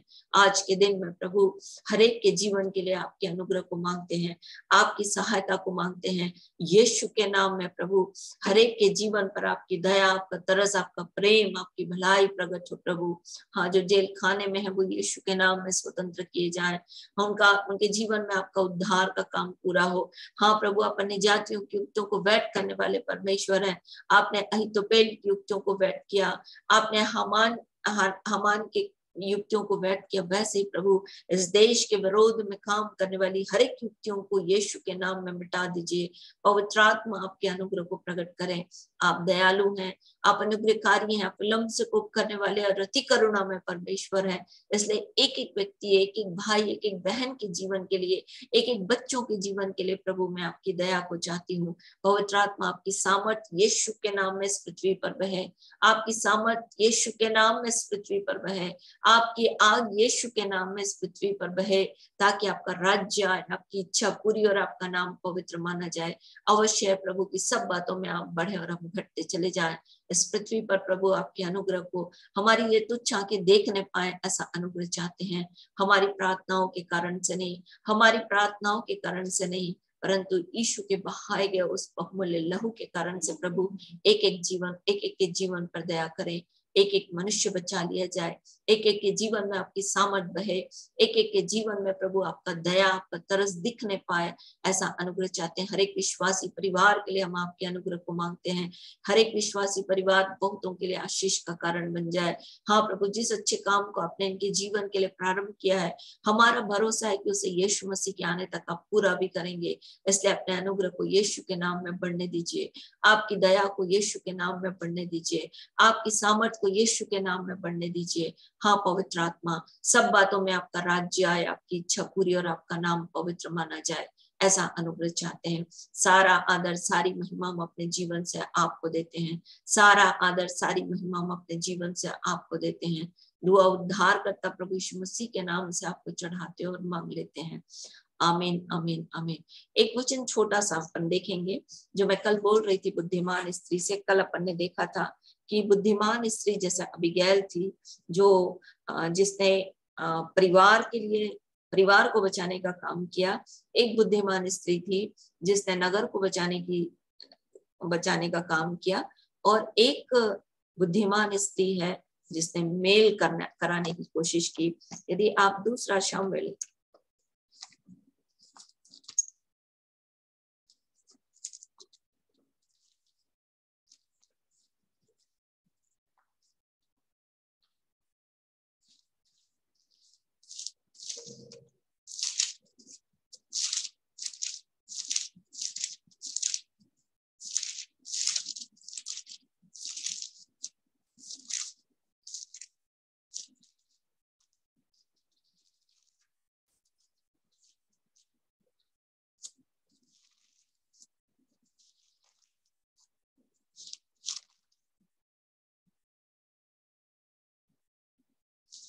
14 अध्याय, दूसरा शामुएल उसका 14 अध्याय, दूसरा शामुएल उसका 14 अध्याय। यहाँ पर अबशालोम जो था वो दाऊद का बेटा था, और चूंकि अबशालोम की दाऊद की एक गलती के कारण से उसकी बेटी के साथ व्यभिचार होता है जो अबशालोम की बहन होती है, और अम्मोन दाऊद का बेटा होता है। पर अम्मोन से दाऊद थोड़ा सा बस बोल देता है, उसको डांटता वाटता कुछ नहीं है, तो अबशालोम भी कुछ नहीं बोलता, और अबशालोम धीरे धीरे धीरे धीरे सब बातों को अपने मन में रख करके इंतजार करता है। फिर एक समय आता है जब अबशालोम जो है अम्मोन को मरवा देता है, और मरवा के भाग जाता है। भाग जाने के बाद में अबशालोम जो है वो, माइक ऑन नहीं करना ना, अबशालोम जो है वो भाग जाता है, और यारोबाम जो योआब जो है, जो दाऊद का मुख्य सेनापति था, वो दाऊद के हृदय की बात को समझ जाता है कि दाऊद जो है अपने बेटे से मिलना चाहता है, इससे अबशालोम से। और तब अबशालोम को यरूशलेम में बुलाने के लिए योआब जो है वो एक बुद्धिमान स्त्री को चुनता है, और जैसे जैसा योआब सिखाता है एग्जैक्ट वैसा ही वैसा वो बोलती है दाऊद के पास। और दाऊद जो है वो जान जाता है कि ये सब कुछ जो है वो योआब के सिखाए बोल रही है। मतलब कि एक बुद्धिमान स्त्री जो है वो बड़ी समझदारी के साथ जो चीज उसको दी जाती है उसको वैसे ही प्रेजेंट करती है। जैसे कि हारून की एक क्वालिटी थी, जो चीज उसको बोला जाता था एग्जैक्ट वैसे ही बोलता था, वो इधर उधर नहीं करता था। जो चीज उसको दिखती थी वैसा ही वो बोलता था। तो ये जो बुद्धिमान लोग होते हैं, जो स्त्री घर बनाने वाली होती हैं, उनके पास एक समझदारी होती है जो सब कुछ को बड़ी समझदारी के साथ प्रेजेंट करे, सामने पेश करे। और फिर उसके बाद दाऊद इस बात से जान जाता है और उसको बोल देता है कि हाँ तू जा रही है, तू बोल रही है सब कुछ अबशालोम के लिए। और तब बोलती है राजा तो सब कुछ जानता है, हाँ यारोबाम के योआब के सिखाए में ये सब बोल रही हूँ। और तब दाऊद जो है अबशालोम को परमिशन दे देता है कि वो आ जाए यरूशलेम में।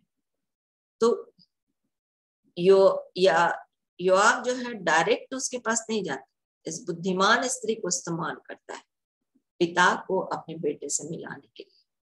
तो बुद्धिमान स्त्री जो है अपने परिवार में मिलाने का काम करती है, मेल का काम करती है, न कि तोड़ने का काम करती है। स्त्रियों के पास हमेशा ये करेक्टर डाला गया है या कहा जाता है कि वो स्त्री जो है वो घर को क्या करती है, तोड़ती है, सबसे अलग करती है, पति को अपने ससुराल से अलग करेगी, ये लोगों का मानना है और बहुत सारी स्त्रियां करती भी हैं। परंतु बुद्धिमान स्त्री जो अपने घर को बनाती है वो क्या करती है, वो मेल मिलाप का काम करती है, क्योंकि यीशु मसीह क्या करने आया, पिता से मिलाने आया। तो बुद्धिमान स्त्री भी आपस में एक दूसरे से मिलाएगी, पिता से मिलाएगी, उद्धार के काम को लोगों के जीवन में लेकर आएगी, परिवार बचेगा, नगर बचेगा, देश बचेगा। इसलिए वहां पर सुलेमान के सामने परमेश्वर ने ये प्रकट किया था कि बुद्धिमान स्त्री अपने घर को बनाती है पर मूढ़ स्त्री उसको अपने हाथ से क्या कर देती है, ढा देती है। तो ढाने का काम नहीं करना है, बनाने का काम करना है। इसलिए पौलुस बोलता है कि परमेश्वर ने मुझे बनाने के काम दिया है, तोड़ने का काम नहीं दिया है।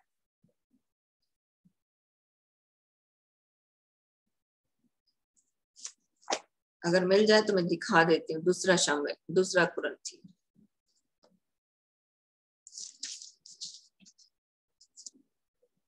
10 अध्याय, दूसरा कुरिन्थियों उसका 10 अध्याय 8 पद। और ना हम व्यभिचार करें। दूसरा कुरिन्थियों की पत्री 10 अध्याय 8 वचन। क्योंकि यदि मैं उस अधिकार के विषय में और भी घमंड दिखाऊं जो प्रभु ने तुम्हारे बिगड़ने के लिए नहीं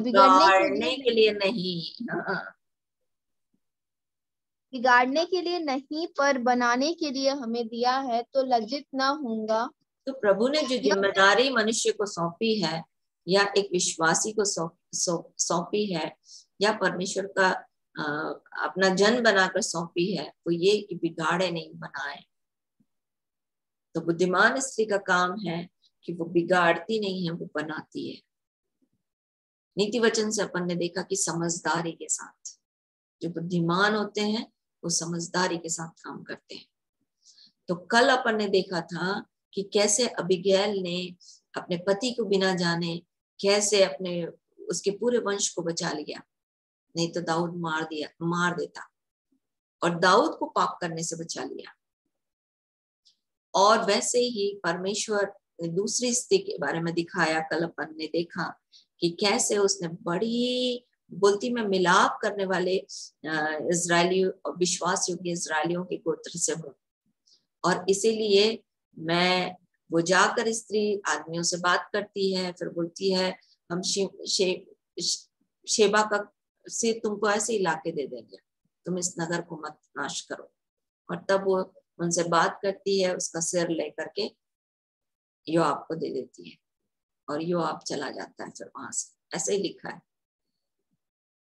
नगर नाश होने से बच जाता है, नगर मार काट से बच जाता है। तो बुद्धिमान स्त्री बाइबल में 3 जगह इसका वर्णन है जो मैंने आपको दिखाया, बुद्धिमान स्त्री करके, और इनके जीवन के द्वारा परिवार, नगर और मेल मिलाप होता है।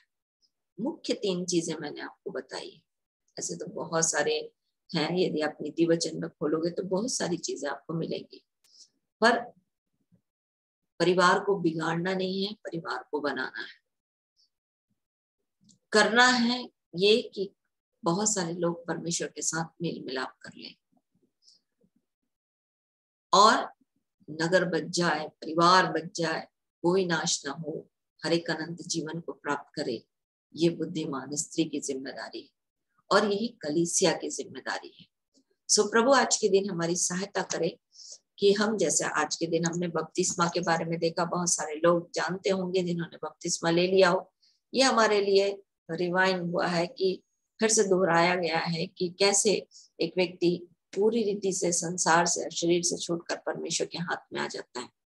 और इसीलिए जब शैतान हमको भ्रमित करता है कि जादू टोना की ताकत काम कर रही है, वो मुसलमान काम कर रहा है, वो पांग रही है, तो आप भ्रमित हो रहे हो। यदि सचमुच में आपने मन फिरा करके बपतिस्मा लिया है तो कोई शैतान की ताकत आपके जीवन को छू नहीं सकती, क्योंकि आपने मसीह को पहन लिया है। शैतान आपके जीवन से सबसे पहले क्या दिखता है? मसीह को। परमेश्वर कैसे देखता है? ये मेरा बेटा है। और एक चीज सीखने की है कि मर जाने के बाद ही गड़ाना है। जिंदा आदमी को गड़ाओगे तो आप मर्डरर कहलाओगे, हत्यारे कहलाओगे, और हत्यारा परमेश्वर के राज्य में कभी प्रवेश नहीं कर सकता। सो प्रभु हमारी सहायता करे कि हम इन बातों को सीखें, इन बातों को करें अपने जीवन में लागू। और आइए प्रार्थना करेंगे। स्वर्ग और पृथ्वी के राजा यीशु के नाम में हम आपका धन्यवाद करते हैं प्रेमी पिता, क्योंकि आप भले हैं, आपकी दया और करुणा सदा की है, आपकी सच्चाई और विश्वास योग्यता पीढ़ी से पीढ़ी तक बनी रहती है। इसलिए हम आपका धन्यवाद करते हैं। इन प्रियों के जीवन के लिए मैं आपका धन्यवाद करती हूँ प्रभु, जिन्हें आपने चुनकर अपने समीप आने का अवसर दिया कि आपके भवन के उत्तम उत्तम पदार्थों से तृप्त हों। वचन को पढ़ने में, वचन को स्मरण करने में, वचन को सीखने में, वचन को समझाने में प्रभु आपने मदद की, इसलिए हम आपका धन्यवाद करते हैं। पवित्र आत्मा, हर एक के भले मन में आपका वचन संभाला जाए और बहुतों के जीवन के लिए आशीष का कारण हर एक का जीवन बन जाए। हम नए जीवन की सी चाल चले प्रभु, ऐसा अनुग्रह चाहते हैं। आज के दिन एक एक के पाप, धर्म और अपराध को मान लेती हूँ।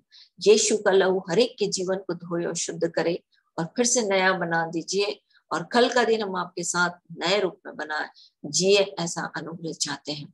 पवित्र आत्मा, आप हमारे साथ चले और हर एक बातों को अपने नियंत्रण में रखें।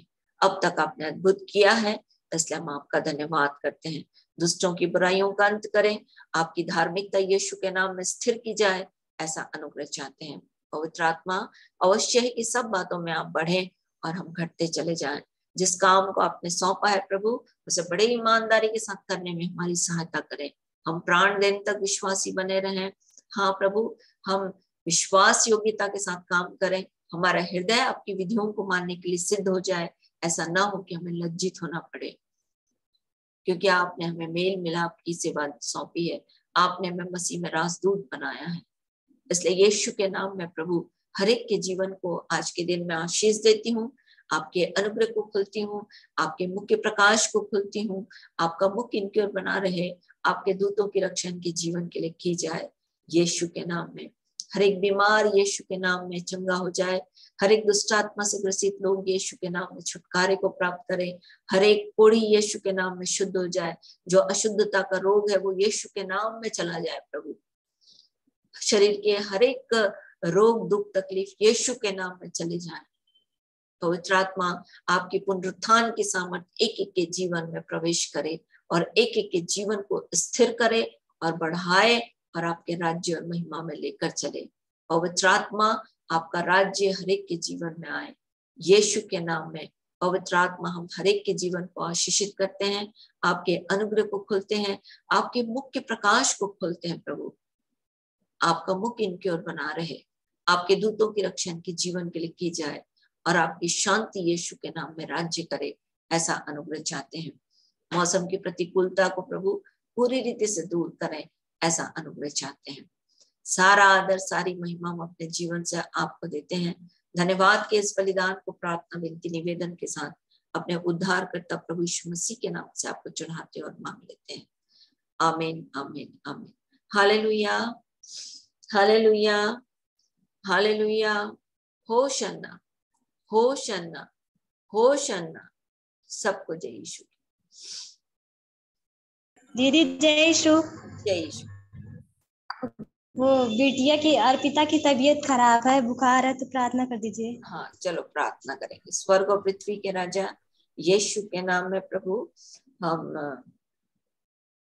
विमलेश और उसके बच्चे के लिए प्रार्थना करते हैं। अपने हाथ को बढ़ाकर चंगा करें।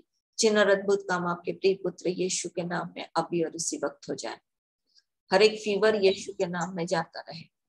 पवित्र आत्मा, आपकी सामर्थ यीशु के नाम में काम करे और आपके वचन को महानता इनके जीवन के लिए आपके विश्वास को और भी बढ़ाए, ऐसा अनुग्रह चाहते हैं। आपने कहा कि जो मुझ पर विश्वास करेगा वो इस पहाड़ से कहे हटकर समुद्र में जा लग तो चला जाएगा। इसलिए यीशु के नाम में प्रभु आपकी सामर्थ इन परिवारों में आए, इन बच्चों के जीवन में और विमलेश के जीवन में, और ऐसे बहुत सारे लोग हैं जो किसी प्रकार से दर्द या प्रभु पीड़ा में हैं, उन सब के जीवन को यीशु के नाम में छुटकारा दें। पवित्र आत्मा आपके वचन को दृढ़ करने के लिए हम आपका धन्यवाद करते हैं, यीशु के नाम में मांगते हैं। आमीन आमीन आमीन।